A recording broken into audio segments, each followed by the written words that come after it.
Hey guys, ngayon pala kami magha-harvest ito. Ito yung harvest namin. Di! Tumutok mo pa. Maha-harvest kami guys ng itlog. Di! Joke lang. Tara ka dito sa akin.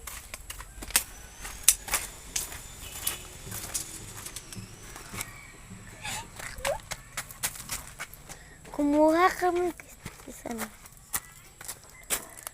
Kukuha kami sa kapitbahay namin ng isa net. Guys, baka mahuli tayo. Tignan mo ako, paano ako dito gumawa. At ako kumuha. Kasi guys, nung bata ba talaga kami guys, idol na namin si Elaine.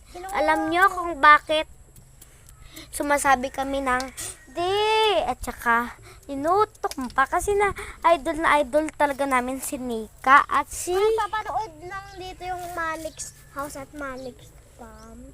sana maging masaya kayo. Oo nga, gusto namin makapasok dyan. Oo nga, kaso malayo dyan eh. Si Shurin, sana all. Makapasok. Sana hindi nyo na lang pinapasok si Shulene. Malanggi siya eh. Oo nga, at sana kung nakapanood ka pa naman dito, Elaine, sana maging happy ka. At sana matupad mo yung pangarap ko. Tignan mo. Tignan mo. Tignan mo yung ginawa ko.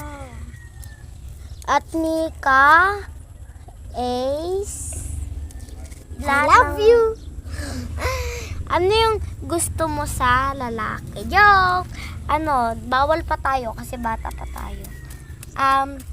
Guys, ano yung gusto ninyo? Zylane or Ace Lane or Yan Lane or Jace Lane? Ano sa'yo? Ito sa Eileen ako. Sabihin mo sa akin kung ano din niya sa akin. So, a snake or cosmic or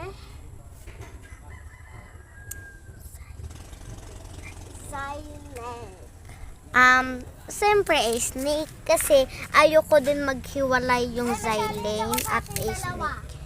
No. Stay tayo dito at tayo sarili yung magkuha ng ating pagkain. Na? Bakit kinasabi? Kasi kung tinalaga yung time, so part 2 na lang. Bye-bye! Bye! Bye-bye, Manix Farm and Elaine ng pamilyay. Bye! Mwah!